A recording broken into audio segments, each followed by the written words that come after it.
Question number 21 है students, आपके पास 4.675 ग्राम of a compound with empirical formula C3H3O were dissolve in 212 gram of pure benzene.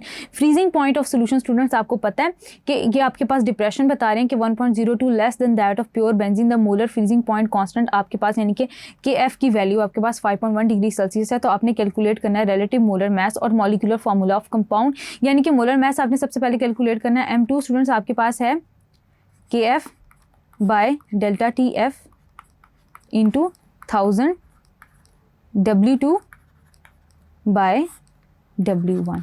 Students आपने क्या करना है, सारी की सारी जो वैल्यूज़ हैं आपने उनको लिख लेना है। और स्टूडेंट्स आपने क्या करना है, आपके पास ये है कि आपने जो रिलेटिव मोलर मास है सोल्यूट का आपने वो कैलकुलेट करना है। यानी कि स्टूडेंट्स आपके पास मैसेज गिवन है सारे। KF की वैल्यू स्टूडेंट्स आपके पास आ जाती है 5.1, डेल्टा TF आपके पास आ जाता है 1.02। देन स्टूडेंट्स 1000 से मल्टीप्लाई करना है।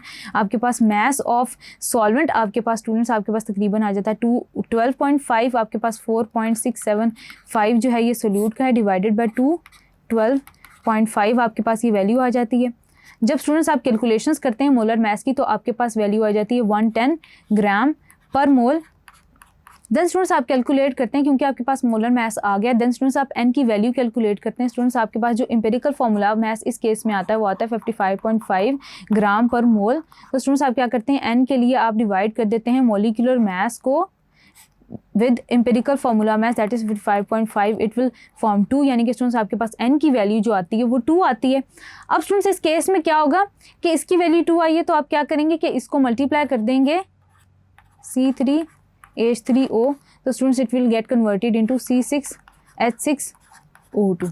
तो ये स्टूडेंट्स आपके पास जो है वो वैल्यू आ जाती है बेंजीन की। तो स्टूडेंट्स इसके थ्रू आप ऐसे कैलकुलेशंस कर सकते हैं। देन स्टूडेंट्स मूविंग फॉरवर्ड हम चलते हैं, डिस्कस करते हैं कि आपके पास boiling point of a solution containing 0.2 gram of substance A in 20 gram of ether, molar mass is 0.17 kelvin higher than that of pure water. Calculate the molar mass of A। आपने students molar mass calculate करना है। आपके पास boiling point constant of ether जो है वो 2.16 K है। यानी कि स्टूडेंट्स आपके पास M2 will be equal to KB by delta TB into 1000 into W2 by students आपके पास W1 आ जाता है।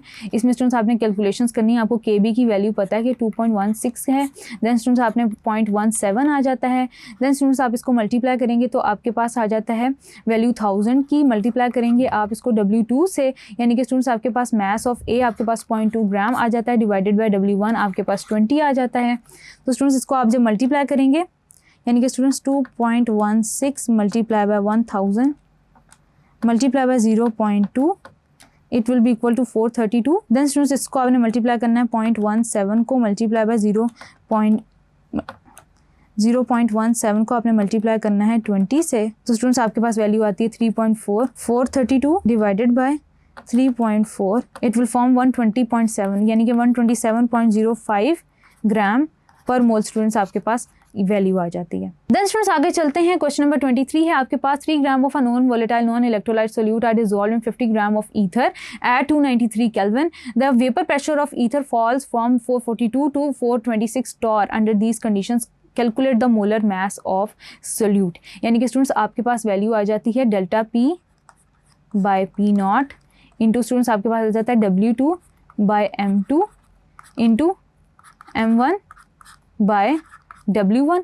अब स्टूडेंट्स आपने क्या करना है कि आपने मास कैलकुलेट करना है। तो आप इसको वैल्यूज़ को बाहर निकाल लेंगे। M2 will be equal to P0 by delta P। Then students आप इसको कैसे कैलकुलेट करेंगे, M2 आपके पास यहाँ आ जाएगा तो आपके पास students P0 divided by P इधर आ जाएगा, इंटू आपके पास स्टूडेंट्स आ जाता है W2 into M1 bye W1। तो स्टूडेंट्स आप क्या करेंगे कि इनकी वैल्यूज़ को आप कैलकुलेट करेंगे। वैल्यूज़ को ऐड करके सबसे पहले स्टूडेंट्स आपके पास P0 की वैल्यू 442 टॉर है। इसको आपने मल्टीप्लाई कर देना है W2 से। W2 यानी कि स्टूडेंट्स आपके पास जो मास ऑफ सोल्यूट है वो आपके पास 3 ग्राम है। देन स्टूडेंट्स आपके पास वैल्यू आ जाती है इधर डेल्टा P की, जिसको स्टूडेंट्स आपने कैलकुलेट किया है माइनस करके आपके पास आ जाती है 16 टॉर। M1 स्टूडेंट्स आपके पास मोलर मास ऑफ, ये आपके पास स्टूडेंट्स वेट था कि ये आपके पास मास है। देन स्टूडेंट्स आपके पास आ जाता है कि मोलर मास ऑफ सोल्यूट आपके पास कितना है। तो स्टूडेंट्स आप याद रखेंगे कि आपके पास सोल्यूट का मोलर मास तो आपको नहीं पता, लेकिन स्टूडेंट्स आपके पास जो सॉल्वेंट है ईथर है उसके लिए आपने मोलर मास कैलकुलेट कर लेना है, वो है आपके पास 74। डिवाइड कर देंगे स्टूडेंट्स आप इसको मास ऑफ सोल्यूशन से, यानी कि मास ऑफ सॉल्वेंट से स्टूडेंट्स आप इसको डिवाइड कर देंगे तो वो आपके पास आ जाएगा 50। यानी कि स्टूडेंट्स आपने क्या करना है कि 442 को मल्टीप्लाई कर देना है 3 से, मल्टीप्लाई कर देंगे 74 से, यानी कि स्टूडेंट्स आपने मल्टीप्लाई कर देना है 442 को multiply by 3 into 74, it will be 98124, 98124। Then students आपने 16 को मल्टीप्लाई कर देना है 50 से, ये आ जाएगा 800। देन स्टूडेंट्स आप कैलकुलेशंस करेंगे 98124 divided by 800, it will B 122.65। तो ये आपके पास स्टूडेंट्स आ जाता है ग्राम पर मोल में इसका आंसर।